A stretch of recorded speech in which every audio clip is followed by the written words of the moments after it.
Topic का नाम है क्या? शिक्षण अधिगम के नवाचार। और किस राज्य को आज यहाँ पर ध्यान में रख के इन नवाचारों को पढ़ेंगे अपन तो? खास तौर से राजस्थान। वैसे अगर हम किताबें वगैरह देखेंगे तो उसमें जो इंडिया लेवल की भी बातें हैं, लेकिन और एक दो चीजें हैं अब तक हम जैसे पढ़ रहे थे उससे थोड़ी सी बाद से ही अपनी स्पीड है जो क्या हो जाएगी, बढ़ जाएगी। अब धीरे धीरे थोड़ा समझ में आने भी लग गया होगा। और ये क्या कि इजी योजनाएं हैं, बहुत तारीख वारीख का लफड़ा है, इसके अलावा बाकी चीजें हैं जो नाम से लगभग समझ में आ जाएगी। कुछ जैसे फुल फॉर्म वगैरह याद करने के लिए बहुत मुश्किल रहती नहीं है। और ज्यादातर विद्यार्थी मतलब ऐसे स्टूडेंट हैं जो थोड़ा बहुत जो अधिगम वाले टॉपिक को जानते हैं, बाकी अपने एजुकेशन सीनेरियो जो अपन जानते ही हैं आसपास में क्या योजनाएं वगैरह चलती हैं। तो शुरुआत कर लेते हैं अपन। राजस्थान शिक्षा पहल सबसे पहले, ये पहले नाम दे रखे हैं और यहाँ आगे है जो कोशिश की गई है किसकी बोलो, तारीख है जो अपने को ध्यान रह जाए, या सत्र। ज्यादातर शिक्षा योजनाएं शुरू होती है तो उसमें जो क्या पूछा जाता है, क्योंकि अपने जैसे सत्र रहते हैं अलग अलग सेशन, जैसे 10वीं क्लास में ऐसे नहीं बोलते हैं अपन की भाई कौन से वर्ष हैं, वो 2 सालों को एक साथ जोड़ देते हैं कि जुलाई में शुरुआत होती है फिर अप्रैल मई में अपने एग्जाम होते हैं उस हिसाब से। तो पहला है राजस्थान शिक्षा पहल और ये जनवरी 2005 से चल रहा है। ये थोड़ा सा अपने पहले की बात है, लेकिन पहल का मतलब जान रहे हैं अपन की कोई ना कोई इनिशिएटिव लिया है गवर्नमेंट ने और उससे रिलेटेड कहानी और शुरू की, अलग से टेस्ट स्कूलों को आर्थिक सपोर्ट करना, ये सारा कुछ। फिर कंप्यूटर को लेके आए थे 2004-05 में, इसके बारे में मैं कह भी चुका हूँ भी 40,000 रुपए में जो एक शिक्षक है वो हर स्कूल में जो 10वीं तक का स्कूल था उसमें नियुक्त किया गया था। और 9वीं 10वीं के बच्चे हैं उनको कंप्यूटर सिखाना शुरू किया गया था शुरू शुरू में। फिर ये क्लिक है वो भी इसी से रिलेटेड है, ये कौन से सत्र में आई थी, 2017-18 में। अब ये कल्प है, इसका भी फुल फॉर्म याद करना है, क्लिक का भी फुल फॉर्म याद करना है अपने को। और बहुत सारे स्टूडेंट होंगे जिनको याद भी है, जैसे कल्प में है जो CALP बोलते हैं ना, कंप्यूटर असिस्टेड लर्निंग प्रोग्राम। तो ऐसे वैसे क्लिक में भी पढ़ेंगे अपन। क्लिक का भी अगर किसी को याद है तो बताओ। लिटरेसी मतलब साक्षर करना चाहते हैं तो एल का मतलब लिटरेसी हो जाएगा। और क्या है बोलो?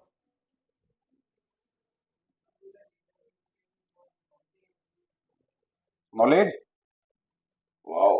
SIQE 2010-11 में। और ये पूरे राजस्थान में शुरू हुआ था 2015-16 में, state initiative for quality education, ये एक योजना चली थी, इसको ध्यान रख लेना। फिर दीक्षा है, ये डिजिटल नॉलेज शेयरिंग और होलिस्टिक अप्रोच, ऐसा कुछ है क्या, बताओ देंगे। हाँ, डी का मतलब तो हो गया डिजिटल, आई का मतलब हो गया इंफ्रास्ट्रक्चर, के का मतलब हो गया नॉलेज, एस का मतलब क्या हो गया शेयरिंग, SHA तीनों ही मिल गए इसमें, ठीक है। और राइज है Rajasthan interface for school educators, एक राइज के नाम से आएगा और ये आगे लिखा हुआ ही है। तो दीक्षा है जो शुरू हुई थी 5 सितंबर 2017 को।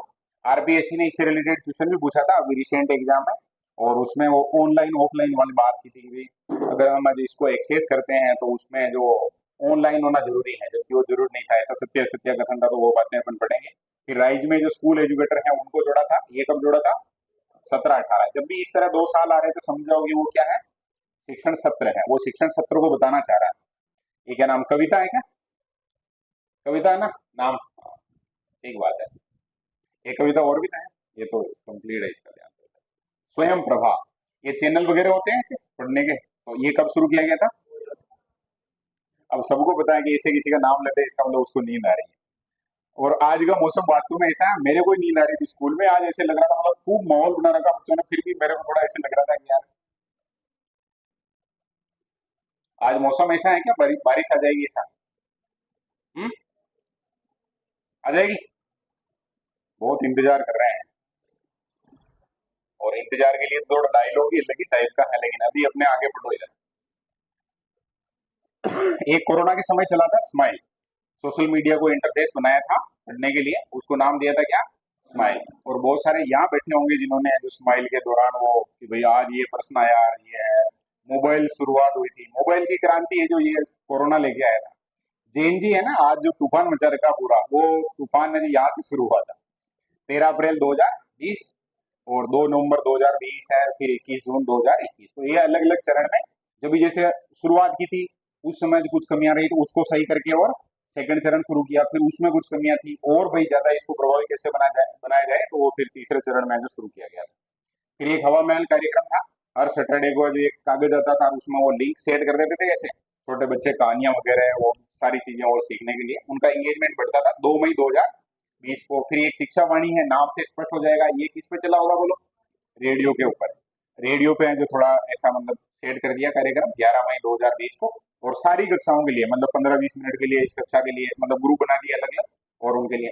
फिर टेलीविजन पे भी दर्शन का मतलब देख रहे हैं, तो टेलीविजन के ऊपर भी चलाया था 1 जून 2020 को। इसके अलावा ई कक्षा प्रोजेक्ट है, नाम से ही पता चल रहा है ई कक्षा का मतलब क्या हो गया, इसको जो मीडियम क्या रहेगा उसका, इलेक्ट्रॉनिक, है ना। फिर ये इसकी तारीख याद रखेंगे 15 अक्टूबर 2020। ये लगभग इस समय जो मिशन समर्थ भी चला था, और जो ऐसे बच्चे हैं साइन लैंग्वेज में सीखेंगे, जैसे उनको सुनना नहीं आता है, वो सारे ई पाठशाला लगभग यही सेम कहानी है। ये 12 दिसंबर 2024 में है। एक मिशन स्टार्ट चला था 5 सितंबर 2023। इसमें सितंबर 5 है वो थोड़ा फेमस है, दिवस मनाते हैं क्या। हाँ। फिर नो बैग डे है, ये स्कूल में जैसे बहुत प्रॉपर वे में अगर मनाया जाए तो नो बैग डे है वो सबसे आनंददायी होता नहीं होता, उस दिन बैग नहीं ले जाना और एकदम मस्त रहना। अभी गवर्नमेंट ने इसको चेंज किया है, कुछ बदलाव किए हैं, तो उसमें जो सेकंड और जो फोर्थ सैटरडे होता है उसमें कर दिया है इसको। बाकी जैसे फर्स्ट है और थर्ड है उसमें जो ये नो बैग डे अभी नहीं मनाया जा रहा है। और थोड़ा ऐड कर दिया है इसमें, साथ का साथ बाल दिवस वगैरह और जो भी चीजें की जा सकती हैं। बाकी पहले ऐसे होता था कि चारों मतलब हर शनिवार को होता था, उसकी एक प्रॉपर थीम होती थी पूरे राजस्थान में। हालांकि इसको बहुत प्रॉपर एग्जीक्यूट नहीं कर पाए थे, तो फिर अभी थोड़ा इसको चेंज कर दिया। फिर है मिशन बुनियाद, नाम से ही पता चल रहा है कि बेसिक चीजें हैं, उसमें अगर कहीं समस्या है तो उसको थोड़ा बढ़िया कर लो। फिर ये निपुण भारत है, ये निपुण का मैंने जो खूब ही याद करवाया था, फुल फॉर्म याद कर करके थक गए थे, याद होगी बहुत सारे स्टूडेंट ऐसे हैं। तो कुल मिलाकर पढ़ने लिखने और अंक गणित में जो होशियार करने के लिए बच्चों को ये मिशन चलाया गया था 5 जुलाई 2021 में।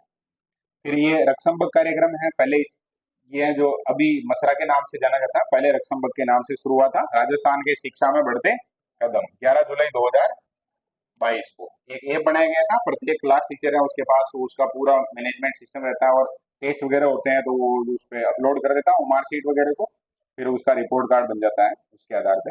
ये सितंबर में जो लॉन्च किया गया था ये, मतलब ये कार्यक्रम पहले चल गया था, ऐप जो है वो 5 सितंबर को लॉन्च किया था। फिर मिशन समर्थ है, वापस से नाम आया तो ध्यान रख लेना, ये 21 जून 2021 है। फिर है बुनियाद और समर्थ अलग अलग है ना, और ये समर्थ है ना, समर्थ है वो चला था कौन से बच्चों के लिए, CWS है, चाइल्ड विद स्पेशल नीड जो होते हैं, मतलब ऐसे बच्चे जिनको थोड़ी सी विशेष सपोर्ट की आवश्यकता होती है, उन बच्चों के लिए चला था, उसको समर्थ नाम दिया गया था। फिर ये ज्ञानवाणी है, ये जो 2001 का है, मतलब शुरू शुरू में जब रेडियो वगैरह चलता था उस समय चला था, तो इसको याद रख लेना। वाणी है तो कौन से किस पे चला होगा, थोड़ा अनुमान लगा ही सकते हैं भाई, ऑल इंडिया रेडियो पे चला होगा। फिर ये ज्ञान धारा है, तो धारा जो इंटरनेट पे अलग ही लेवल पे आ गया था, नाम ये ज्ञानवाणी का ही। फिर ज्ञान दर्शन है, दर्शन है तो थोड़ा आइडिया लगा सकते हैं अपन की, ये टीवी चैनल। और शुरू में जब टेलीविजन आया था तो पढ़ने के बजाय वो उपयोग है जो उसका किसमें ज्यादा था, मनोरंजन वगैरह में ज्यादा था। फिर समग्र शिक्षा अभियान के बारे में पढ़ेंगे अपन, समसा जिसको बोलते हैं। इससे पहले है जो 2000 में लगभग एक योजना चली थी, उसका शायद इसमें नाम नहीं आया क्योंकि वो तो इसमें मिक्स हो गई थी। पहले ऐसे होता था कि जो प्राइमरी एजुकेशन है और जो सेकेंडरी एजुकेशन है 9वीं से ऊपर की और 8वीं से पहले की, उनको पहले दोनों को जो अलग अलग भाग थे उसके। फिर बाद में सरकार को लगा कि ये जो थोड़ा सही होना चाहिए, इंटीग्रेटेड होना चाहिए, एकीकरण अगर कर दें, एकीकृत कर दे तो वो ज्यादा प्रभावशाली हो सकता है, ये चीजें नियंत्रण में आएगी। तो फिर 2018 में दोनों को मिला के क्या कर दिया बोलो, समसा। क्या नाम कर दिया, समसा। सेकेंडरी एजुकेशन भी इसमें आ गई और प्राइमरी एजुकेशन भी इसमें आ गई, तो नाम हो गया समग्र शिक्षा अभियान।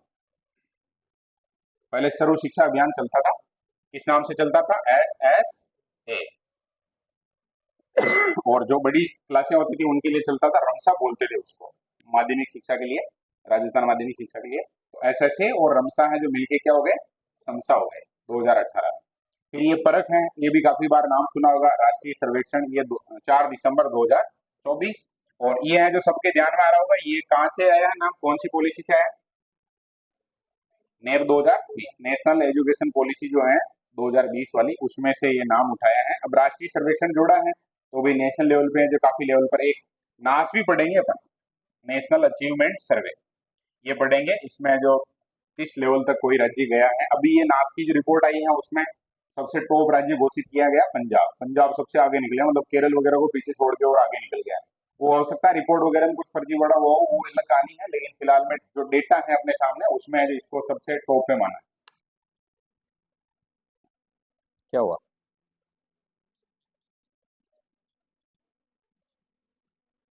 अच्छा, अभी? अभी?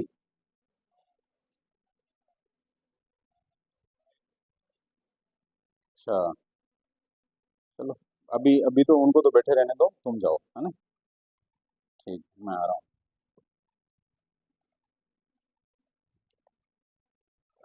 चलो एक बार इनको तो देख लेते हैं, फिर कुछ प्लान करते हैं।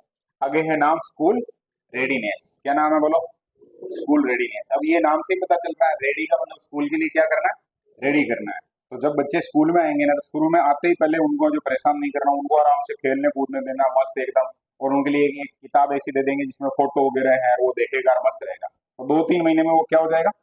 रेडी हो जाएगा। उसके बाद फिर उसको जो थोड़ा प्रॉपर वे में पढ़ाएंगे। ये चलाया गया था 29 जुलाई 2021। फिर रीडिंग कैंपेन है, ये चला था कब? 2022 में। नाम से ही पता चल रहा है, रीडिंग कैंपेन। कैंपेन का मतलब क्या होता है? ये सुना होगा बहुत जगह। कोई भी पार्टी वगैरह होती है, कोई भी कंपनी होती है, तो वो अपना अपना कैंपेन चलाते हैं, है ना? तो कैंपेन का मतलब क्या होता है? अपनी बिल्कुल देसी भाषा में बताओ। हाँ, नई पहल करना, सब लोगों को जागरूक करना। ये हो सकता है कैंपेन में, सबको पता लगाना कि भाई हाँ ये काम कर रहे हैं अपन। तो ऐसा नाम दिया उसको, रीडिंग कैंपेन। और रीडिंग का मतलब अपने यहाँ देखा होगा, लोकल जो ग्रामीण क्षेत्र में समस्या आती है कि बच्चे तीसरी चौथी में आ जाते हैं, तब तक उनको क्या पढ़ना नहीं आता? किताब पढ़ना नहीं आता। और कोरोना के समय ये संभावना और बढ़ गई थी, क्योंकि वो बीच में जो थोड़ा सा ऐसा गैप आ गया था जब सब आनंद मगन हो गया था, मतलब कहीं कोई लफड़ा ही नहीं, आराम से एंजॉय कर रहे हैं सब। तो पढ़ने का दबाव वगैरह खत्म हो गया था। एक बार एक ऐसे मान सकते हैं लॉस हुआ था वहां पर, काफी गैप पड़ गया था पढ़ने में। तो फिर ये कैंपेन चला के उसको कवर करने की कोशिश जो सरकार ने की थी।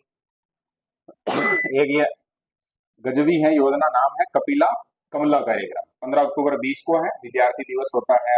एपीजे अब्दुल कलाम की जो जन्म जयंती होती है, ये थोड़ा सा ध्यान रखना। एपीजे अब्दुल कलाम के बारे में जो अपन जानते हैं कि भाई स्टूडेंट को लेकर वो काफी ज्यादा वो थे, अपने दिमाग में सारा कुछ था। वो साइंटिस्ट थे, मिसाइल मैन कहलाते हैं।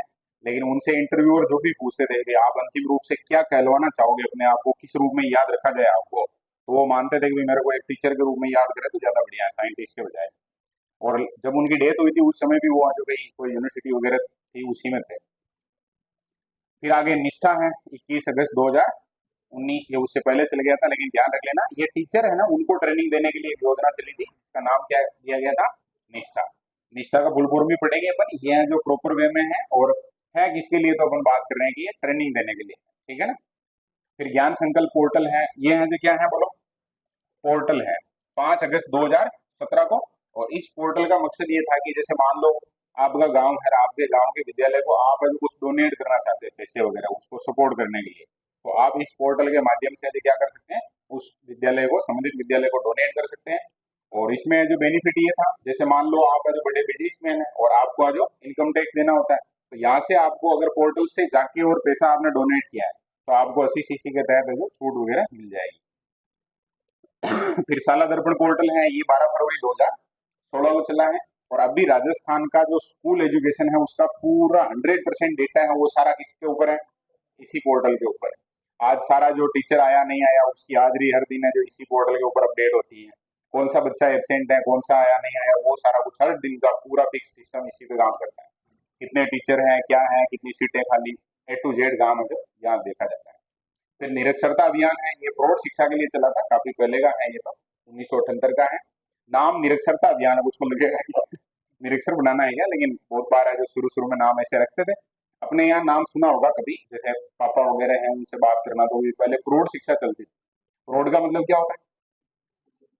जो एज में ज्यादा है उनको बोलते हैं प्रौढ़। तो वो पढ़े लिखे नहीं है, फिर भी सरकार ने थोड़ा प्रयास किया कि भाई वो भी कुछ साइन वगैरह करना, ऐसा सीखे तो बढ़िया है। फिर साक्षर साक्षर भारत अभियान है, और ये अभी चल रहा है, नीलब के नाम से भी आता है, इसमें नाम साक्षर भारत लिखा हुआ है सीधा। अपन है जो इस पे और डिटेल में बात करेंगे। अभी इसका प्रभारी इस बार मैं हूँ, तो और ज्यादा अच्छे से बात कर लेंगे क्या क्या समस्या आ रही है। और मेरा सह प्रभारी भी यहाँ बैठा है, सर्वे भी इसी ने किया है। साक्षर भारत अभियान 2012 से 2030 तक चलेगा। और इसमें गवर्नमेंट ने इनिशिएटिव लिया है कि 7 साल से बड़ा कोई एक आदमी भारत में रहना ही नहीं चाहिए जो है साक्षर नहीं। मतलब उसको कागजों में ही साक्षर करेंगे, लेकिन साक्षर तो करेंगे, है ना, 2030। इसमें ये होता है पहले रजिस्ट्रेशन होता है, ऐप वगैरह दे रखा है पूरा प्रॉपर, और रजिस्ट्रेशन के बाद उनका एग्जाम होता है, स्कूल में बुलाते हैं, नाश्ता वास्ता करवाते हैं, बढ़िया एकदम मस्त फोटो वोटो खींचते हैं उनके, और कॉपी चेक करके आज से आज आप आज क्या हो गए हो, साक्षर हो गए, वैसी घोषणा कर देते हैं। पढ़ते भी हैं वो फार्म को, मतलब सारा कुछ वो खुद ही करते हैं, चित्र देख के जैसे कुछ भरना है ऐसा कुछ तो खुद भी करते हैं, कोई ऐसे मतलब कि मुख्यमंत्री शिक्षित राजस्थान अभियान है ये अभी हम बात कर चुके हैं, मसरा अभी नाम क्या हो गया इसका। और पहले नाम क्या था, रक्षमबल। ये मसरा नाम किया था 29 मार्च 2025 को। सेम ऐप है, बस नाम बदला है, सेम प्रक्रिया है बाकी सारी की सारी। फिर ये संविधान कक्ष बनाए जा रहे हैं बहुत जगह, अभी आपने देखा होगा शुरू में विधानसभा में कुछ ऐसा सिस्टम शुरू हुआ और बाद में अब सब जगह चल रहा है। फिर ये बाल वाटिका है, कुछ सिलेक्टेड जो स्कूलें वगैरह हैं वहां पर है। इसमें बाल वाटिका है वैसे, और सब्जियां वगैरह लगाने का ऐसा भी इनिशिएटिव लेके आई थी गवर्नमेंट, वो उसमें एग्जीक्यूट कर नहीं पाए उसको प्रॉपर, 10,000 रुपये उसका बजट आता है, और थोड़ा एक इको क्लब वगैरह बना देते हैं, सिस्टम रहता है, सारे कुछ अपन पढ़ेंगे। सार्वजनिक पुस्तकालय के लिए भी अभी जैसे सुहाना में है, भीलवाड़ा में है, सार्वजनिक पुस्तकालय का मतलब पब्लिक लाइब्रेरी जिसको अपन बोलते हैं। फिर डिजिटल प्रवेशोत्सव है, ये डिजिटल प्रवेशोत्सव में सारा कुछ सर्वे है जो ऐप से होगा, एडमिशन वगैरह की प्रक्रिया हो गई है। फिर मौखिक धारा प्रवाह पठन, इसके लिए गवर्नमेंट ने क्या किया, एक ऐप लॉन्च किया, ऐप में हर टीचर हर बच्चे का वो नाम वगैरह आएगा, क्लास टीचर है तो उसके पास, और जैसे मान लो जैसे एक क्लास में 10 बच्चे हैं तो प्रत्येक बच्चे को वहां पर जैसे उसके नाम पे क्लिक करेंगे अपन, ऐप का जो प्रोसेस रहता है अपन जानते हैं, क्लिक करने के बाद उसके स्क्रीन के ऊपर कुछ लिखा हुआ आ जाएगा, और बच्चे को क्या करना है, उसको ORF बोलते हैं, उसको पढ़ना है, और वो पढ़ेगा, उसकी आवाज को वो रिकॉर्ड करेगा, मोबाइल का आगे डेटा जाएगा कि ये कितना फ्लुएंट है या नहीं है। इस प्रकार का भी इसको बोलेंगे अपन क्या, मौखिक धारा प्रवाह पठन। काफी बढ़िया इनिशिएटिव कह सकते हैं, पहले हिंदी में था, अभी इसको लेटेस्ट अंग्रेजी में शुरू कर दिया। सैनिक स्कूल 1961 से शुरू हुए थे, सैनिक स्कूल अपने चित्तौड़गढ़ का फेमस है, आसपास में मिलिट्री स्कूल में नाम आता है अपने धौलपुर का, ऐसे वो लहर कक्ष है, लहर कक्ष है वो सीधी कहानी है, समझो स्कूल में जाओगे छोटी में तो ऐसे दीवारों के ऊपर फोटो वगैरह दिखेंगे, तो उसको क्या नाम दिया है, लहर कक्ष। यानी दीवार के ऊपर बने हुए फोटो को भी बालक ऐसे देख के और क्या कर सकता है, सीख सकता है। फिर ये रानी लक्ष्मीबाई आत्मरक्षा प्रशिक्षण है, इसमें 10 दिन की है जो ट्रेनिंग दी जाती है, जो पीटी होते हैं, महिला पीटी को प्राथमिकता होती है, उसके बाद वो है जो विद्यालय में आएंगे और विद्यालय की छात्राएं हैं उनको आत्मरक्षा की ट्रेनिंग देंगे। गवर्नमेंट को बीच में कुछ लगा ऐसा कि भाई इनको ट्रेनिंग है जो मिलनी चाहिए। बहुत बार बहुत सारी योजनाएं ऐसी होती है जो शुरू में जो कोई एक इंसिडेंस है उसको देखते हुए फिर उसके आधार पर डिसीजन लेते हैं, और बाद में वो प्रॉपर एग्जीक्यूट हो जाए अगर तो काफी उसका बेनिफिट भी रहता है।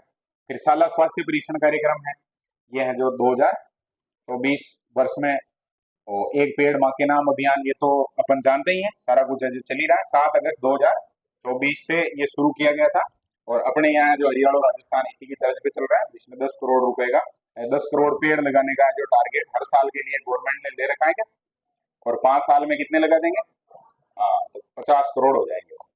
10 करोड़ बोलते ही रुपये शब्द ऑटोमेटिक आता है, क्योंकि पेड़ तो संभव है क्या ऐसे, लेकिन ठीक है वो संभव बनेगा। फिर ये सूर्य नमस्कार है, इसमें जो वर्ल्ड रिकॉर्ड बना दिया है इन्होंने, ये चीज अपने को ध्यान रखनी है, राजस्थान में डेटा है जो ऐसा है। सूर्य नमस्कार नाम सुना, शाखा में अगर कोई गया है संघ की RSS की तो वहाँ ये कार्यक्रम होता है, और इसके अलावा जो स्कूलों वगैरह में इसको लॉन्च किया गया है, और योग वगैरह जिम वगैरह जो फिजिकली वो बहुत भयंकर लेवल पे एक्टिव रहते हैं, मतलब स्वास्थ्य के प्रति सचेत, वो लोग जानते हैं। तो सूर्य नमस्कार एकमात्र ऐसा व्यायाम कह सकते हैं जिसमें जो पूरा फुल इन्वॉल्वमेंट आ जाता है बॉडी का।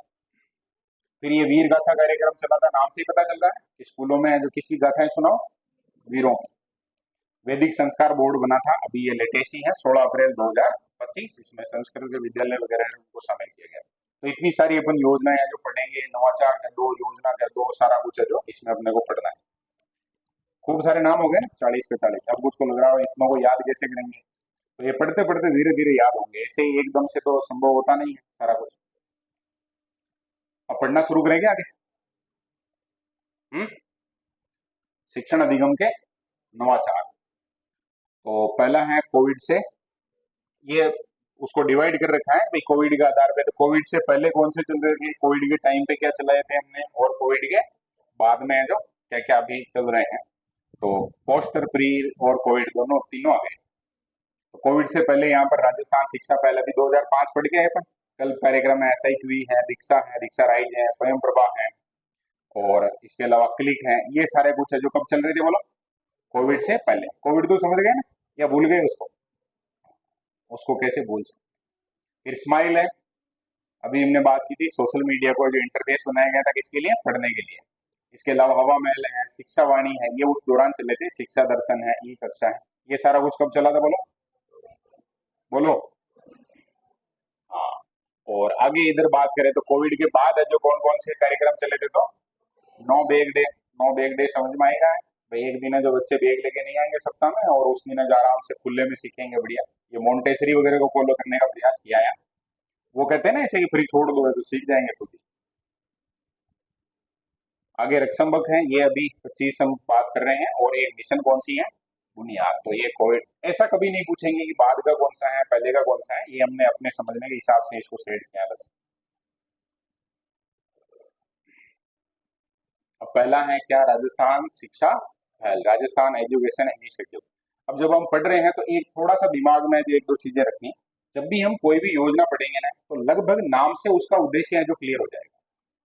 किससे बोलो, नाम से क्लियर हो जाएगा, और हो ही जाना चाहिए अपने। अगर वो चीजें जो क्लियर नहीं हो रही है इसका मतलब मामला आगे गड़बड़। समझ में आ रही है ये बात। जैसे ये क्या कर रहा है, शिक्षा में इनिशिएटिव ला रहे हैं हम, ठीक है, और कहाँ पर ला रहे हैं, तो राजस्थान में है, तो इसमें तो कुछ बोलने का काम नहीं है। अब परीक्षा के लिए अपने को याद रखना, उसमें पहली बात हो गई ये। अब इसको नवाचार कहेंगे क्या, तो नवाचार है जो कहना चाहिए, क्योंकि एग्जामिनर जो भी है हमारा पेपर सेट करेंगे ना, वो इतना ज्यादा लोड नहीं लेंगे। वो उनके पास अगर उनके दिमाग में आ गई कि भाई यहाँ से प्रश्न डालना है तो डाल सकते हैं। और प्रश्नों में आजकल वो वेरायटी आ गई है कि 4 योजनाएं एक ही प्रश्न में है जो सेट की जा सकती है। कह देंगे कि इनमें से सुमेलित कौन सा नहीं है, और प्रारंभ की तिथि है जो बताओ, और 4 योजनाओं के नाम और सामने 4 के आरंभ की तिथि दे देंगे। तो आजकल की एक योजना डाल देंगे और एक दो जो पुरानी उठा लेंगे, फिर पुरानी अगर हमने ध्यान नहीं रखी तो थोड़ा लफड़ा हो सकता है। अब उद्देश्य है ना इसमें, जैसे ये जितने उद्देश्य हैं ये परीक्षा में अगर आएगा तो अपने कोई समस्या नहीं आएगी, केवल अंडरस्टैंडिंग की बात है। पहला है देखो, राजस्थान का शैक्षिक क्या करना, बदलाव तो वही है, पहल का मतलब बदलाव होगा, पहले जो चल रहा है वो डरा हटेगा। फिर क्वालिटी आएगी, क्वालिटी लाना चाहेंगे या हटाना चाहेंगे, लाना चाहेंगे, स्वाभाविक सी बात है।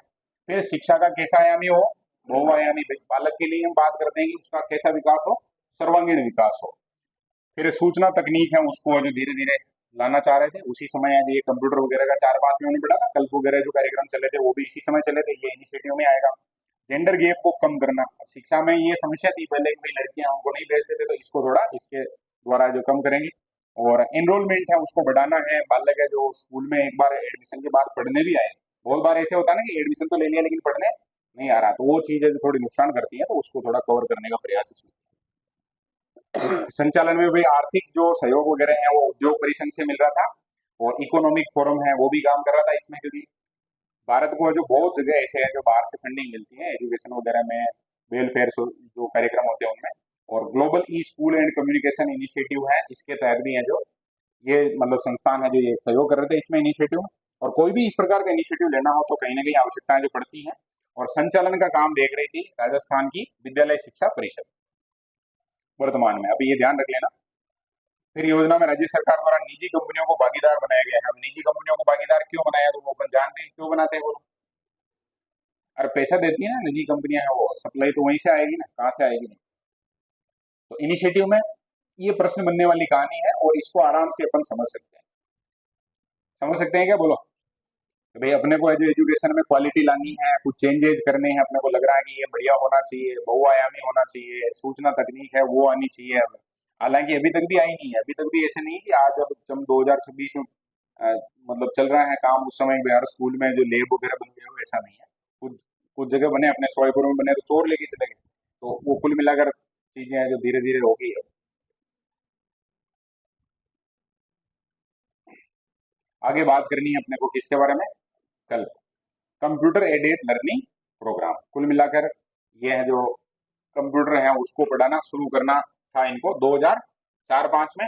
और उस समय अभियान चल रहा था कौन सा, सर्व शिक्षा अभियान। इसको ध्यान रखेंगे, सारे स्कूलों में चलाते नहीं है क्योंकि इनके बजट की उसकी समस्या रहती है। कितने स्कूलों को टारगेट किया गया था, 197 स्कूलों को टारगेट किया गया था, और 197 स्कूलों में आज ये चलाया गया था। शुरू में कक्षा 6 से 8 तक के बच्चे हैं उनको। और यहाँ ये थोड़ा सा ध्यान रखना कि भाई सारे स्कूलों में नहीं है, 197 स्कूलों में है जो चयनित है, उनमें हर स्कूल को कितने कंप्यूटर, 3 कंप्यूटर। फिर ये और थोड़ा सा इसमें कि भाई हम आज कंप्यूटर का प्रशिक्षण भी देंगे, और जब हम साइंस है, मैथमेटिक्स है, इंग्लिश है, ऐसे सब्जेक्ट है उनमें कंप्यूटर है जो हमारी क्या मदद कर सकता है, उसको भी थोड़ा सा और ऐड करेंगे। ये कौन सा हो गया बोलो? कल्प कार्यक्रम। बहुत ज्यादा लोड नहीं लेना, कल्प के साथ अपने को याद रखना है एक तो 4 5, है ना। और एक बेसिक समझ में आ रहा है कि 197 है, स्कूलों की संख्या कितनी है? 197 है। कंप्यूटर हर स्कूल को कितने मिलेंगे? 3। और कौन सी कक्षाओं के? तो एक छठी क्लास के, एक 7वीं के, एक 8वीं के, 3 कंप्यूटर हो गए, ऐसे याद रखें। फिर आगे है क्लिक कार्यक्रम। नाम ही थोड़ा ऐसा लग रहा है ना एकदम से। तो क्लिक में सी का मतलब हो गया कंप्यूटर, एल का मतलब हो गया लिटरेसी, आई का मतलब हो गया इनिशिएटिव और कोर कॉम्प्रिहेंसिव नॉलेज, यानी कंप्यूटर लिटरेसी, इनिशिएटिव और कॉम्प्रिहेंसिव का मतलब होता है व्यापक, मतलब बड़े लेवल पर है जो बच्चों में समझ आए।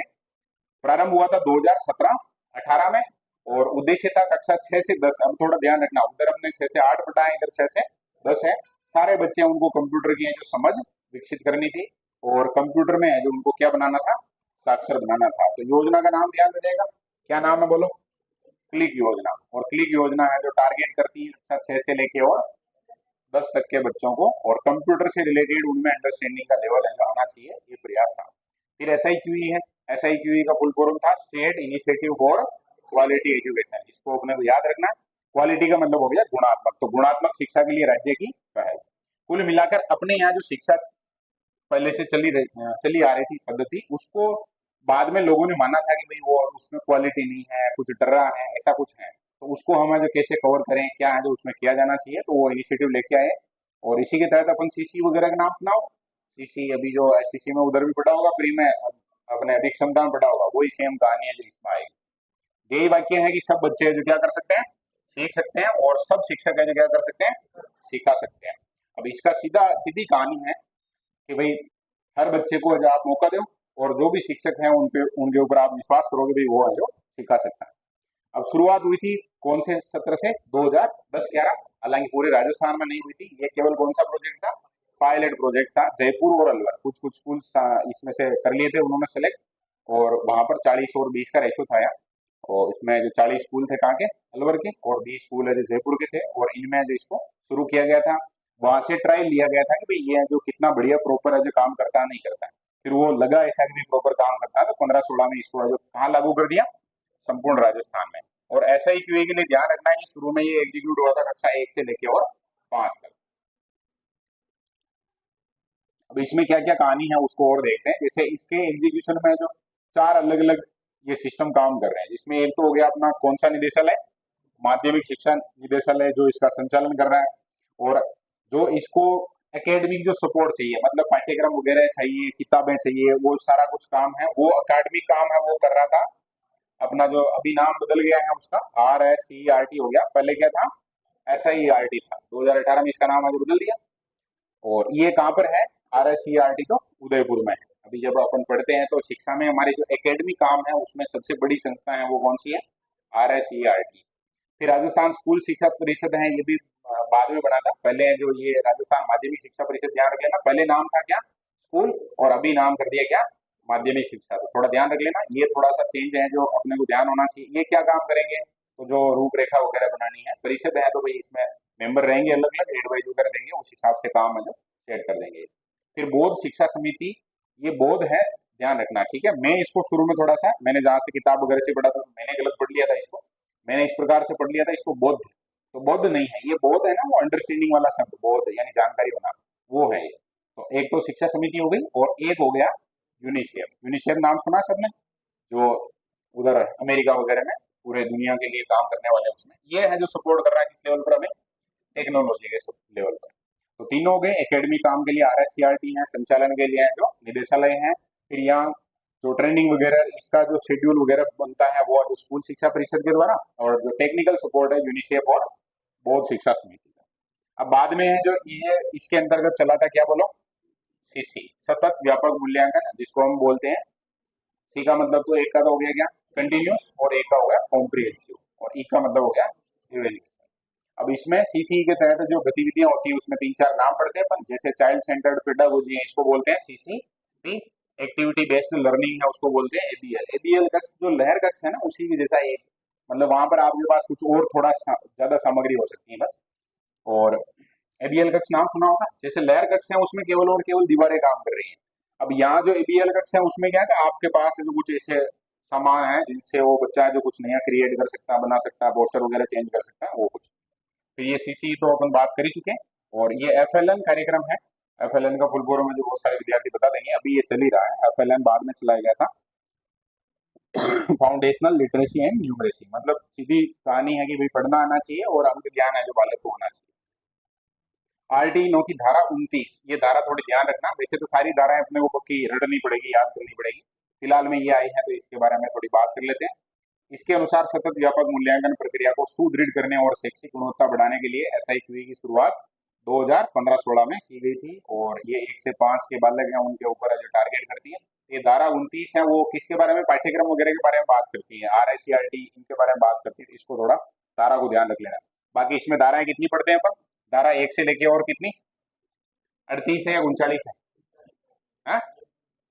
38 है और 1 प्लस है क्या, टोटल कितनी हो गई, 39 हो गई। और फिर इसमें अपन पढ़ते हैं ऐसे कि भाई 21 में जो एसएमसी है क्या, फिर विद्यालय विकास योजना किसमें है, 22 में है, और 28 में है कि मास्टर ट्यूशन नहीं पढ़ा सकता है, ऐसा कुछ। अनुपात किसमें है, 25 में है, और 26 में कितने परसेंट, 10% सीटें हैं जो। और वो एक वो किसमें है जहाँ टीचर है उनको जो और काम में नहीं लगाएंगे, 27 में है। तो 27-28 तक तो याद हो गए सबको। और 17 में क्या है, कूटना नहीं है, ऐसे कुछ करके याद रखना। एसआईक्यूई के उद्देश्य क्या है। अब उद्देश्य वाला जो टॉपिक है ना, इसको जब भी हम पढ़ते हैं तो परीक्षा में प्रश्न आने की प्रबल संभावना रहती है। और इसको 2 बार भी नहीं पढ़ेंगे तब भी एग्जाम में अपना गलत नहीं होगा, केवल अपने थोड़ा समझ में आना चाहिए। आ जाएगी क्या बारिश, ये तो बहुत अच्छी बात है।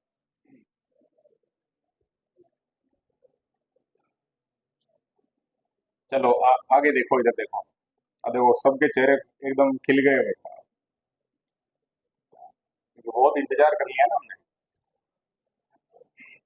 इसीलिए ऐसे कहते हैं ना कि नौकरी अगर कोई बहुत मेहनत करके ऐसे थोड़ा दुख से लगे ना, तो जब नौकरी लगती है तो वास्तव में फीलिंग आती है कि भाई हाँ नौकरी लगाओ। और कोई ऐसे अल्टप्पे से लग जाए तो फिर उसका वो नौकरी का मजा नहीं रहता। चलो अब इधर ध्यान दो, है ना। दार्शनिक बातें बाद में। बाल केंद्रित शिक्षण द्वारा सीखने के पर्याप्त अवसर देना। भाई कोई भी इनिशिएटिव लेंगे हम तो बच्चों को जो ज्यादा से ज्यादा मौके देना है। फिर बच्चों में परीक्षा के भय को क्या करना है, दूर, क्योंकि इसमें जो इवेल्यूशन कैसा है, कंटिन्यूस है, मतलब आप कक्षा में कैसे भी चलता ही रह रहा है। आनंद आना चाहिए बच्चे को, पढ़ने में क्या आना चाहिए, आनंद आना चाहिए, रुचिकर होना चाहिए और इफेक्टिव होना चाहिए। सृजनात्मक और मौलिक चिंतन का इसमें क्या होना चाहिए, विकास होना चाहिए। बालक खुद से है जो चिंतन कर सके किसी बात में। शैक्षिक प्रगति को नियमित रूप से दर्ज करना, क्या करना बोलो, नियमित रूप से दर्ज करना। फिर बालक की प्रगति माता पिता से साझा करना। पोर्टफोलियो फाइल वगैरह इसीलिए बनाई जाती है ताकि बालक है उसके बारे में, उसने जो काम किया है उसके पेपर वगैरह जो भी आंसर की है वो जो आंसर शीट है वो माता पिता को बताई जा सकती है। और इससे है जो ऐसा मानती है सरकार की, नामांकन बढ़ेगा और बालक जब एडमिशन ले लेता है तो वो वहां रुकेगा भी। ये सारे तो कंप्लीट है एकदम, कहीं कोई समस्या नहीं है। और परीक्षा में मान लो ऐसा प्रश्न आ गया कि एसआईक्यूई का उद्देश्य नहीं है, तो तुलना करके अपन निकाल सकते हैं ना कि ये नहीं हो सकता, बाकी थोड़ा पता लगा सकते हैं, इसमें रटने की आवश्यकता नहीं रहेगी। संचालन में जो 2 लेवल हो गए, जिला स्तर और राज्य स्तर। अब राज्य स्तर पर बात करें तो परियोजना परिचालन के लिए अलग से है जो काउंसिल होती है, इनकी समिति होती है। उसमें एक एग्जीक्यूटिव होता है और एक है जो एजुकेशनल जो काम है वो देखता है। फिर जिले में भी एक कोर ग्रुप होता है और एक अकादमिक समूह होता है जिसमें डाइट वगैरह सपोर्ट करती है। राजस्थान में एसआईक्यूई के तहत सीसी के संचालन की प्रक्रिया, तो पाठ्यक्रम का इस प्रकार से डिवाइडेशन करते हैं। टोटल जो 100% सिलेबस है उसको डिवाइड कर देते हैं। शुरू में जो कितने परसेंट, 45%। और लगभग इसका जो अपने इसमें 2 एग्जाम होते हैं, एक को बोलते हैं एफए और एक को बोलते हैं समेटिव असेसमेंट। जो समेटिव असेसमेंट फर्स्ट होगा वो कब हो जाएगा, सितंबर में। फिर दूसरे नंबर पे है जो जनवरी में वापस है, और सिलेबस का लगभग कितने परसेंट, 40। और थर्ड टर्म है उसमें जो भी बच्चा है वो बोर्ड परीक्षा के लगभग अब की बार है, जिसमें काफी वैसे सरकार है ना अपना देख लेती है हिसाब किताब। उनको लगता है कि भाई ये पहले होना चाहिए तो पहले कर देते हैं। अभी जैसे हुआ था ना ऐसा कि अप्रैल में तो एग्जाम हुआ अगर सारा कुछ कंप्लीट काम है, अगला सत्र चालू कर दिया था मई में। तो वो चीजें हैं ठीक, यहाँ थोड़ा ये लिख दिया जो बढ़िया है कि बोर्ड परीक्षा से पहले है जो थर्ड टर्म होगी। ये थोड़ा परसेंटेज का डिवाइडेशन ध्यान रखना चाहिए, 45, 40 और परीक्षा में प्रश्न है जो मुश्किल है कि यहाँ से आए वो आएगा, तो कोई इस प्रकार की वो उद्देश्य वगैरह की बात नहीं पूछेगा, क्योंकि तो इनमें बदलाव हो जाता है। कक्षा 5 में तृतीय क्रम में योगात्मक मूल्यांकन के स्थान पर है जो बोर्ड एग्जाम होता है, अपन बोर्ड एग्जाम बोलते हैं मतलब बोलने में, बाकी उस एग्जाम को नाम दिया गया है प्राथमिक शिक्षा अधिगम स्तर मूल्यांकन परीक्षा। नाम बढ़िया है क्या, बोलो एक बार बोलो देखे सारे। हाँ, ये है जो 8वीं में भी नाम है और 5वीं में भी नाम है, तो नाम दोनों अपने को ध्यान रखने हैं। 8वीं में क्या है बताओ देखे, पहले के पढ़े हुए हैं, पूर्णता प्रमाण पत्र है ना, प्रारंभिक शिक्षा पूर्णता प्रमाण पत्र, ऐसा कुछ 8वीं की मार्कशीट के ऊपर लिखा हुआ आता है। और ये मूल्यांकन परीक्षा है, तो ये ध्यान रख लेना। पाठ्यक्रम है वो कौन डिसाइड करता है, तो RSERT करता है। राजस्थान है, आर का मतलब, एस का मतलब क्या होगा स्टेट, सी का मतलब क्या होगा council of education research and training, ठीक बात है। इसमें बहुत सारी चीजें और है, तो फटाफट से बात कर लेते हैं। एक होता है मूल्यांकन, शुरू में उसको नाम दिया गया है क्या, आधार रेखा मूल्यांकन। नाम से स्पष्ट है, बस समझने की बात है। मान लो आपके पास है जो कोई एक बच्चा पढ़ने आया है, अभी जैसे अपना जो पहला टेस्ट होगा 9 अगस्त को, तो वो लगभग आधार रेखा मूल्यांकन का ही काम करेगा मेरे लिए। कैसे कि भाई कौन है वो किस लेवल पर है, पता चल जाएगा ना कि भाई इसका स्तर ये है, इसका स्तर ये है, इसका स्तर ये है। उसके बाद ग्रुप टाइप हो जाएगा, मेरे दिमाग में भी वो फीड हो जाएगा कि भाई इनको जो इस हिसाब से समझाना है, बताना कुछ भी है तो इस हिसाब से, और ये जो होशियार आदमी है तो इनका कहीं है जो और तरीके से जो उपयोग कर सकते हैं अपन, या इनको अलग थोड़ा लेवल की बातें हैं जो बता सकते हैं। ये आधार रेखा मूल्यांकन ऐसे स्कूल में भी होता है, जैसे बच्चा आ गया है, मान लो 5वीं क्लास में एक बालक है, अब उसने 10-15 दिन शुरू में जो पढ़ाई कर ली, उसके बाद एक उसका टेस्ट होगा, और उस टेस्ट से हम तय करेंगे कि भाई उस बच्चे का स्तर कैसा है। उसके आधार पर उसके अलग अलग समूह बनाएंगे कि जो कमजोर बच्चे हैं उनका अलग समूह है, और होशियार बच्चे हैं उनका अलग समूह है। सत्र के प्रारंभ में बच्चे का शैक्षिक स्तर जानना, कक्षा 2 से प्रारंभ। अब इसमें ना प्रश्न है जो सत्य असत्य वाला बहुत बढ़िया बन सकता है, और इसमें कक्षा 1 को छोड़ा गया है। क्या हुआ,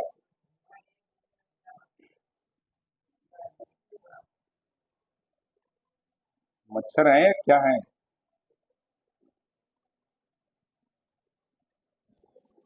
ये तो कोई बहुत खतरनाक लेवल का आदमी है। क्या बात कर रहे थे अपन,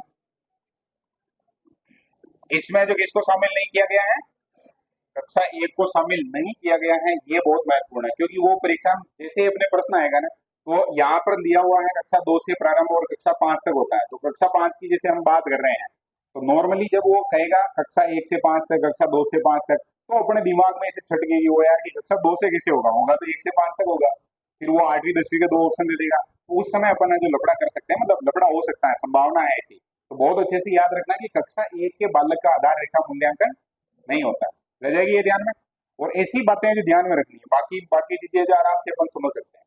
और क्यों नहीं होगा उसका लॉजिक भी अपने पास है, क्यों नहीं लिया जाता, क्योंकि उस बालक ने पहले तो कुछ सीखा ही नहीं है ना, 5-10 दिन में आप कैसे, तो वो पहले से डिसाइड है कि पहली में है, बात खत्म है, उसको पढ़ाओ बढ़िया, होशियार करो, फिर दूसरी कक्षा में उसका लेवल अलग हो सकता है, कि उसके लक्षण है जो पहली क्लास के जैसे भी हो सकते हैं और दूसरे के लेवल के भी हो सकते हैं, और उससे आगे तो फिर है ही है।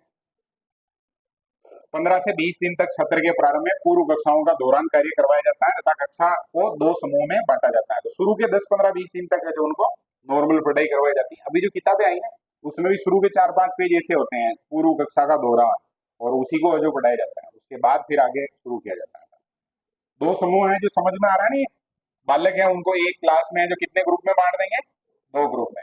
और कैसे ग्रुप होंगे वो, वैसे तो जो ग्रेड दी जाती है वो ABC दी जाती है, लेकिन यहाँ अगर 2 समूह की बात करें तो एक ऐसे जिनको पढ़ना आ रहा है थोड़ा ठीक है, और एक ऐसे हैं जिनको ज्यादा मदद की आवश्यकता पड़ रही है। और यहाँ सबसे बढ़िया बात इसकी है कि किसी भी बालक को कमजोर नहीं माना जाता, सारे विद्यार्थी क्या है होशियार। किसी को ऐसे नहीं कहा जाता है कि कोई डबोल है उनका अलग ग्रुप है, ऐसे शब्द ही नहीं आता उसमें केवल ऐसे कहा जाता है कि ऐसे बालक जो थोड़ी सी मदद से फिर वो काम कर पाते हैं तो उनका अलग समूह रहेगा। क्लियर है नहीं, एक तो जो शैक्षिक स्तर के अनुरूप है, यानी जिसको अपन अपनी भाषा में अगर कहें तो होशियार बच्चे, और जो है जो कैसे हैं बोलो न्यून दक्षता वाले बच्चे हैं जिनको अपनी भाषा में जो अपन मानते हैं ऐसे कमजोर बोल देते हैं। अध्यापक योजना डायरी, हर टीचर के पास जो कि क्या रहेगी, डायरी रहेगी, और वो हर 7 दिन का और हर 15 दिन का जो उसमें प्लान तैयार करेगा। और अलग अलग समूह 1 के लिए आप जो क्या प्लानिंग करके चल रहे हैं उनको होशियार करने के लिए, समूह 2 के लिए क्या है, ये पूरा जो प्लानिंग करने में और उसमें शिक्षण योजना हो जाएगी, रचनात्मक आकलन है, चेक लिस्ट है। ये चेक लिस्ट भी ध्यान रखेंगे, ये शब्द जो बहुत फेमस शब्द है चेक लिस्ट, नाम सुना है क्या? जब अपन एग्जाम वगैरह देने जाते हैं तो चेक लिस्ट बनाते हैं एक दो दिन पहले ही, भाई ये ले जाना, फिर राइट का निशान लगाते हैं, हाँ ये रख लिया, हाँ ये रख लिया, ऐसे उसको बोलते हैं चेक लिस्ट। और जो बहुत ऐसे प्रोफेशन है ना, जैसे डॉक्टर का प्रोफेशन हो गया, हेलीकॉप्टर उड़ाने वाले हैं, इनको प्रॉपर चेक लिस्ट है जो फॉलो करनी पड़ती। क्यों करनी पड़ती है, उसके पीछे कारण है। देखो मान लो कोई एक हेलीकॉप्टर उड़ा रहा है, तो अपना मूड है जो जैसे रोज ही एकदम एकदम बढ़िया थोड़ी रहेगा, किसी दिन तो हो सकता है ना कि दिमाग खराब हो रखा है। अगर वो जो वहां पर गया जैसे और चेक लिस्ट है तो उससे वो क्लियर कर लेगा उसको। और मान लो किसी दिन दिमाग खराब हो रहा है और वो चेक लिस्ट है जो नहीं है और ऐसे ही उड़ा दिया, वो इधर उधर गियर डाल दिया, फिर कुबड़ा हो गया। ऐसे ही डॉक्टर हैं जैसे, तो डॉक्टर हैं वो जब भी ऑपरेट करना, जो थिएटर में चले जाएंगे वहां पर, तो वो पहले चेक लिस्ट को बढ़िया से प्रॉपर चेक करते हैं कि सारा इंस्ट्रूमेंट वगैरह है नहीं है, और उसके आफ्टर भी चेक लिस्ट होती है तो उसको प्रॉपर चेक करते हैं। बहुत बार ऐसी घटनाएं सुनी होगी कि वो कैंची भूल गए, अंदर भूल गए, टाके लगा दिए, ऐसा कुछ सुना होगा। एक आध इंसिडेंट तो सुना ही होगा, तो वहां हो सकता है कि वो चेक लिस्ट फॉलो नहीं की, क्योंकि उनका तो रोज का काम, अपने को ऐसे लगता है कि यार ऐसे हो सकता है क्या, लेकिन ये चीज है जो उनके तो रोज का काम रहता है तो हो सकता है। अब यहाँ पर भी है जो टीचर को क्या दी गई है बोलो, चेक लिस्ट, और इसमें प्रॉपर प्रश्न डाले गए हैं कि बालक है जो आप प्रश्न पूछते हो तो आपकी तरफ देख रहा है, नीचे ऐसे झुक के बात कर रहा नहीं कर रहा, सारा कुछ उसमें होता है। इन्वायरमेंट के आधार पे कोई आप प्रश्न पूछते हो उसको तो वो जवाब देता नहीं देता, ऐसा कुछ करके, और प्रॉपर चेक लिस्ट होती है। फिर सतत और व्यापक आकलन अभिलेख, इसका मतलब आप पूरे साल भर में जो भी काम करोगे उसका जो पूरा कंप्लीट आपको जो रिकॉर्ड रखना है। उसमें दो है, एक रचनात्मक होता है, एक योगात्मक, दो प्रकार से आप इवेल्युएट करते हैं बालक को। ये है जो प्रक्रिया के दौरान होता है। प्रक्रिया के दौरान का मतलब क्या हुआ, आप पढ़ा रहे क्लास में, उसी दौरान पढ़ाते पढ़ाते आप टेस्ट ले लेंगे, कुछ उनसे ड्राइंग वगैरह बनवा देंगे, तो उसको क्या कहेंगे अपन, रचनात्मक या निर्माणात्मक। एफए का फुल फॉर्म बताओ देंगे, फॉर्मेटिव, ठीक है। और ऐसे का फुल फॉर्म बताओ, समेटिव। समेटिव होता है वो योगात्मक होता है, और वो जो जब टर्म समाप्त हो जाती है तो उस समय ओवरऑल जो उपलब्धियां, अचीवमेंट क्या है बालक की, वो उसमें बता। फिर वार्षिक प्रतिवेदन है। प्रतिवेदन शब्द हमने जब विधियां पढ़ रहे थे उस समय पढ़ा था। प्रतिवेदन का मतलब होता है जब भी पूरे साल भर का काम कंप्लीट हो गया उसके बाद उसकी फाइनल रिपोर्ट क्या है, फाइनल स्थिति क्या है, उसको बताया जाता है ना। वो शैक्षिक और सह शैक्षिक दोनों क्षेत्र हैं जो उसमें आते हैं। आजकल का रिजल्ट देखो, अगर सरकारी स्कूल के बच्चों का रिजल्ट देखो तो 2 पेज में इतना बड़ा सा आता है। 10वीं क्लास के बच्चे का एक ऐसा ही आएगा, और छोटी क्लास के बच्चे का 2 पेज में आएगा। और उसमें यहाँ तक कि उसको कौन सा गीत बढ़िया लगता है, कौन सा फल बढ़िया लगता है, मिठाई कौन सी बढ़िया लगती है, पशु पालतू जानवर कौन सा अच्छा लगता है, इतना कुछ उसमें लिखा हुआ रहता है। फिर एक पोर्टफोलियो है, इसको भी ध्यान रख लेंगे। बच्चे के जो काम है, उपलब्धियां हैं, उसका सारा कुछ रिकॉर्ड है, टेस्ट वगैरह जो भी देता है वो सब है जो उस फाइल में लगाए जाते हैं। और इससे है जो हम उस बालक ने साल भर में जो चेंजेज अपने आप में किए हैं उसको अपन समझ सकते हैं। जैसे पहली फाइल लग रही है वहां पर उसकी राइटिंग या लिखने का लेवल क्या है, और लास्ट फाइल आपने जब एड की है उसमें तो उसका क्या है वो आप प्रॉपर चेक कर सकते हैं। और सीसी का मुख्य उद्देश्य है जो सीखने सिखाने की प्रक्रिया के दौरान है जो कैसा होता रहे मूल्यांकन, सतत होना चाहिए, थोड़ा लगातार काम है। एफएलएन का थोड़ा ध्यान रख लेना, foundational literacy and numeracy. Foundational शब्द है वो है क्या होगा, न्यू। फाउंडेशन मतलब क्या हो गया, न्यू। बहुत बेसिक जो चीजें होनी चाहिए कम से कम उसकी बात करता है। तो ये हमने बात की थी इसके बारे में, इसको ज्यादा ही मजा आ रहा है। हाँ किसकी बात की बोलो, कंप्लीट है, समझ में आ गया ना। बहुत ज्यादा वो सब जब परीक्षा में प्रश्न आ जाएगा तो फिर कोई समस्या नहीं आएगी इसमें। एक आध वर्ष वगैरह थोड़ा ध्यान रख लेना भाई, ट्रायल बेस पे कब शुरू हुआ था और पूरे राजस्थान में कब लागू हुआ था, बाकी चीजें लगभग लगभग समझ में आने जैसी है। 10, 11 और 15, 16, 17 है ना। शुरू में कब लागू हुआ था, 10, 11 में जयपुर और अलवर में। टोटल कितनी स्कूलों में, 60 में। अलवर की कितनी थी, 40, और 20 कहाँ की थी, जयपुर की। इसमें लिखा हुआ नहीं है, वो ऐसे पूछेंगे नहीं, वो केवल अपन पढ़ते हैं तो थोड़ा उस हिसाब से बात कर लेते हैं। आगे बात करते हैं अपन दीक्षा, क्या नाम है, दीक्षा। दीक्षा का भी फुल फॉर्म की हम बात कर रहे थे।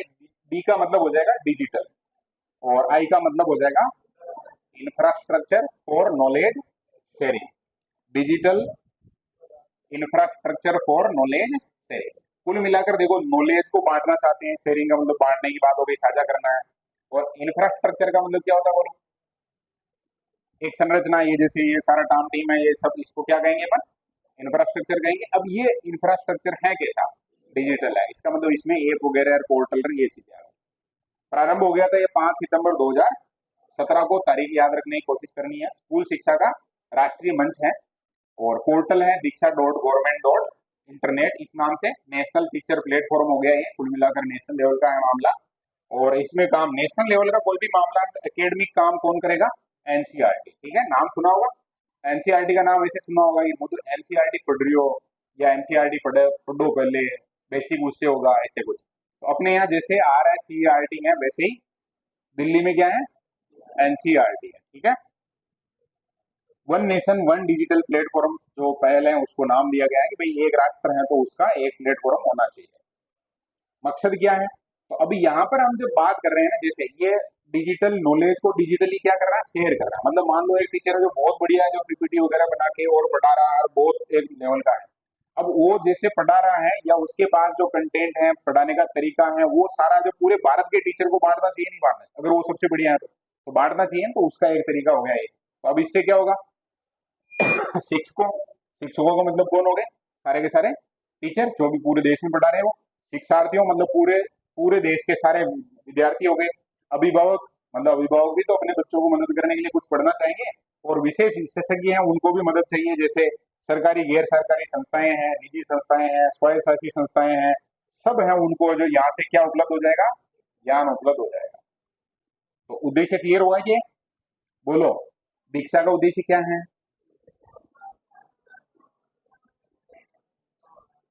अब सोच लो, इनके अलावा कोई बचा ही नहीं है। जो इसमें जो लिखा हुआ है ना, इसके अलावा कोई बचा ही नहीं। सारे के सारे शिक्षक आ गए, सारे के सारे पढ़ने वाले स्टूडेंट आ गए, सारे के सारे गार्जियन आ गए, सारी सरकारी स्कूलें आ गई, सारी प्राइवेट स्कूलें आ गई, सारी सार्वजनिक स्कूलें आ गई। अब ये सार्वजनिक का मतलब क्या होता है? मतलब इसमें अलग लिखा नहीं है, स्वायत्तशासी। सार्वजनिक तो वैसे सरकारी हो जाएगा, ये समझ में आ रहा है। गैर सरकारी का मतलब, इसको गैर सरकारी को अपन निजी भी कह सकते हैं, या बहुत सारे एनजीओ वगैरह चलाते हैं, तो वो उनके कार्यक्रम आ जाएंगे। तो कोई बचा ही नहीं है ना। और सबको क्या उपलब्ध कराना? अपने को ज्ञान उपलब्ध करवाना है, ठीक है। ये हो गया इसका उद्देश्य।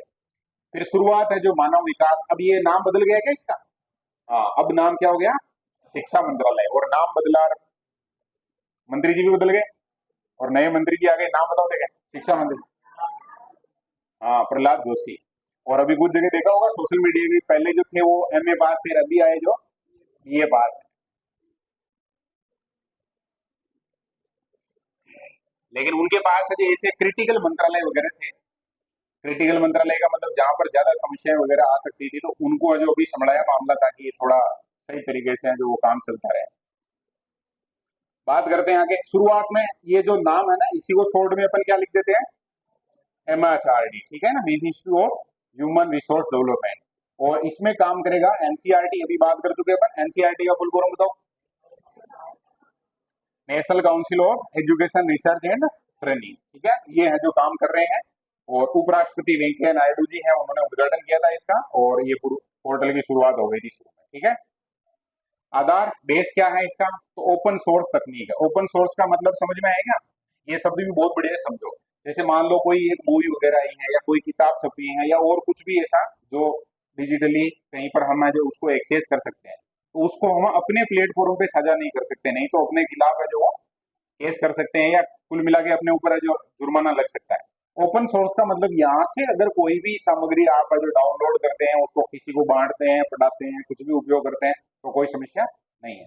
अभी बहुत सारे यूट्यूब चैनल वगैरह ये चलाते हैं ना, तो वो ओपन सोर्स की वेबसाइटें अपने पास रखते हैं पहले से कि भाई ये ओपन सोर्स है, यानी कि वहां कोई मूवी है जैसे ओपन सोर्स में है, तो उसको आप जो अपने यूट्यूब चैनल पे अपलोड कर सकते हो। उसके अंदर है जो कोई अपने खिलाफ है जो वो केस वगैरह का ऐसा कोई लफड़ा नहीं। बाकी आजकल होता है कॉपीराइट का, एक नाम सुना होगा। हम जब कंप्यूटर पढ़ रहे थे, आरआईसीटी में जो स्टूडेंट थे उन्होंने पढ़ा होगा, एक डिजिटली कॉपीराइट वाला सिस्टम रहता है। तो कोई भी सामग्री है अगर उसका कॉपीराइट है किसी व्यक्ति को, तो फिर वो कुछ नहीं कर सकता उसमें। बाकी ये ओपन सोर्स वाला जो सिस्टम इसमें रहेगा, ये कंटेंट मिलेगा, पीडीएफ, ऑडियो, वीडियो, और ये टेस्ट लिखा हुआ है, टेक्स्ट टेस्ट सारा कुछ यहाँ अवेलेबल रहेगा। और शिक्षकों को जो यहाँ पर व्यावसायिक प्रशिक्षण मिलेगा, ट्रेनिंग मिलती है, और अभी भी ट्रेनिंग चलती है। हालांकि हम इतना बहुत प्रॉपर इसको सेट नहीं कर पाते हैं, क्योंकि हमारा जो सिस्टम है वो बहुत ऐसा है कि उस पर बहुत उस वे में काम नहीं किया जा सकता है। बाकी अभी जैसे हमारी भी ट्रेनिंग होती है, जैसे मैंने जो शायद 15, 20, 25 ट्रेनिंग है जिस पोर्टल पे कर ली है, उसमें ये होता है कि बहुत सारी वीडियो क्लासें वगैरह होती है ऐसे, और कुछ क्वेश्चन होते हैं हर, जैसे ये क्लास हो गई इसके बाद 5 क्वेश्चन आ जाएंगे, तो अपने को जो वो वीडियो देखना है, तो देखते तो नहीं है, देखते हैं नहीं देखते बोलो, ज्यादातर नहीं देखते हैं, ये सीधी कहानी है, मैं देखता हूँ ना। और उसके बाद वो 5 क्वेश्चन आते हैं, तो उसमें अपने को जो एबीसीडी जो ऑप्शन आते हैं वो फिल करने होते हैं, उसको सबमिट कर दिया और ऐसे करके वो सारा कुछ हो जाएगा कंप्लीट, तो वो अपनी ट्रेनिंग कंप्लीट है। ये वाक्य क्या है, हमारे शिक्षक हमारे हीरो, क्या है, हीरो। बढ़िया है क्या, डायलॉग बढ़िया सेट किया है इन्होंने। उपयोग है, स्कूल शिक्षा, बुनियादी शिक्षा, समावेशी शिक्षा, सबके लिए जो एक बढ़िया मंच है भाई। स्कूलों में एजुकेशन है वो बढ़िया काम हो रहा है, और जो ग्रास रूट पे बहुत लेवल की चीजें हैं वो भी मिल जाएगी। और समावेशी शिक्षा का मतलब हो गया कि जैसे ऐसे बच्चे हैं जो स्पेशल नीड वाले हैं, उन बच्चों को भी यहाँ पर जो सपोर्ट मिल जाएगा। एनसीईआरटी, सीबीएसई, एनआईओएस है, एसईआरटी है, सभी का कंटेंट इस पोर्टल पर उपलब्ध रहेगा। सारा कुछ जो भी है देखो इसमें, एनसीईआरटी तो क्लियर हो गया सबके कि भाई ये नेशनल लेवल का है। अब सीबीएसई का मतलब ये वहाँ का, जैसे अपना माध्यमिक शिक्षा बोर्ड है वैसे है जो केंद्र का बोर्ड है, किस नाम से, सीबीएसई के नाम से है। फिर ये ओपन स्कूलिंग है, उसको भी इसी के अंतर्गत शामिल कर दिया। जैसे अपने यहाँ राजस्थान में स्टेट ओपन स्कूल है, RSOS पढ़ते हैं ना, 2005 में बना था, वो अभी अपने सुवर्णा में, इधर कोटड़ी में उसके एग्जाम वगैरह लगते हैं, जानकारी होगी ना, कुछ ऐसे पढ़ते हैं ना फार्म। और ये SCRT भी हमने बात करी ली, जो अपने राजस्थान का सबसे मेन एकेडमिक इंस्टीट्यूट है वो। ये सारा कुछ अभी हमने पढ़ा है, वो किसके बारे में बोलो। अभी एक थोड़ा सा अपना जो दीक्षा राइज को और देख लेते हैं, इसके बाद बीच में एक थोड़ा ब्रेक रख लेते हैं, है ना। अब दीक्षा का तो फुल फॉर्म अपने को पता चल गया, पता चल गया ना, बोलो देखे, digital infrastructure for knowledge sharing. अब कुछ को थोड़ा ये लफड़ा लगता है SHA, तो ये एक ही है शेयरिंग, ठीक है। लफड़ा है जो ये 3 अक्षरों का ही है, digital infrastructure for knowledge sharing, ठीक है। अब राइज का फुल फॉर्म याद करना है, Rajasthan interface for school educators. तो स्कूल एजुकेटर्स है, इसका मतलब ये खास तौर से किनको टारगेट कर रहे हैं, शिक्षकों को, ठीक है। स्कूल एजुकेटर्स का मतलब क्या हो गया, शिक्षक। प्रारंभ हुआ था ये 2017-18 में। अब दीक्षा कब शुरू हुआ था, 17, बोलो ना। हाँ, तो उसी सत्र में इसको शुरू कर दिया। और इसमें जो अब नाम से ही पता चल रहा है ना कि ये तो है किसका, राजस्थान सरकार का। तो राज्य सरकार जिसमें जो RSCRT उदयपुर है जो वो काम करेगी, और इसको मदद कौन करेगा, NCT, national council of teacher education. क्योंकि खास तौर से ये है जो किसके लिए है, एजुकेटर्स के लिए। एजुकेटर्स शब्द अलग आया है थोड़ा सा, अपन टीचर टीचर बोलते हैं, एजुकेटर्स का मतलब भी क्या है, यहाँ टीचर है। तो ये है जो जो टीचर होते हैं उनको ट्रेनिंग देने का काम है, या उनके लिए जो जैसे अपन MED बोलते हैं, BEd बोलते हैं, STC, ये सारा कुछ काम करता है, उसको क्या बोलते हैं, national council for teacher education. अध्यापक शिक्षा परिषद द्वारा है जो इस ऐप को तैयार किया। ये थोड़ा ध्यान रख जाएगा कि NCERT नहीं है इसमें, वो जो काम कर रहा है स्टूडेंट के पाठ्यक्रम के लिए। हालांकि टीचर जो ट्रेनिंग होती है उसके मॉड्यूल भी तैयार करता है, लेकिन ये है जो पूरा समर्पित भाव से ही काम करता है, केवल किसके लिए, टीचर्स के लिए। राजस्थान राज्य में शिक्षकों का ऑनलाइन प्लेटफॉर्म है, कैसा है बोलो, ऑनलाइन प्लेटफॉर्म है। अब यहाँ ये शब्द है ना ऑनलाइन, इसकी जगह अपने को दिमाग में रखना कि ये डिजिटल है, कैसा है बोलो, डिजिटल है। QR कोड के माध्यम से विभिन्न कक्षाओं और विषयों की बुक्स हैं, उनका सॉल्यूशन है जो वहाँ मिलेगा। टीचर है जो, अगर जैसे मान लो मैं पढ़ा रहा हूँ, मेरे को कोई चीज यहाँ है लिखी हुई, मेरे को समझ में नहीं आई, तो मेरे को समझ में नहीं आई तो मेरे को क्या करना पड़ेगा, गूगल वगैरह से ऐसे देखेंगे ना, तो वहां पर वो किताबें हैं उसी में QR डाल दिया। जैसे मान लो कि कोई एक टफ पॉइंट है तो उसी के पास में इस प्रकार का वहाँ एक बना दिया साइड में, और कुछ ऐसा करके वो बना दिया। अब जैसे ही टीचर जो उसको वो आता स्कैनर, मतलब स्कैनर से स्कैन करेंगे और उसका सॉल्यूशन उनको जल्दी मिल जाएगा। तो ऐसा ये QR कोड है, क्विक रेस्पॉन्स जिसको अपन बोलते हैं, वो डाल दिया है। अब मुख्य उद्देश्य में क्या है, तो मुख्य उद्देश्य ये है किसके लिए बोलो, टीचर्स के लिए है। तो टीचर को क्या करना है, पर्सनली व्यवसायिक विकास में जो मदद करनी है वो। तो जो शिक्षक हैं, शिक्षकों का व्यक्तिगत और व्यवसायिक विकास में सहयोग मिलेगा, यानी क्या मिलेगा, प्रशिक्षण मिलेगा, ठीक है। ऑनलाइन टीचर ट्रेनिंग कुल मिलाकर ऐसे समझ लो कि शिक्षक है वो जो डिजिटल माध्यम है उससे ट्रेनिंग प्राप्त कर सकते हैं। दीक्षा और दीक्षा राइज के उद्देश्य ओवरऑल कर दिया, अभी तो बात कर लेते हैं। पर 1 से 12 तक की कक्षाओं की पुस्तकों को क्यों के सारे QR कोड है जो वहां मिल जाएंगे।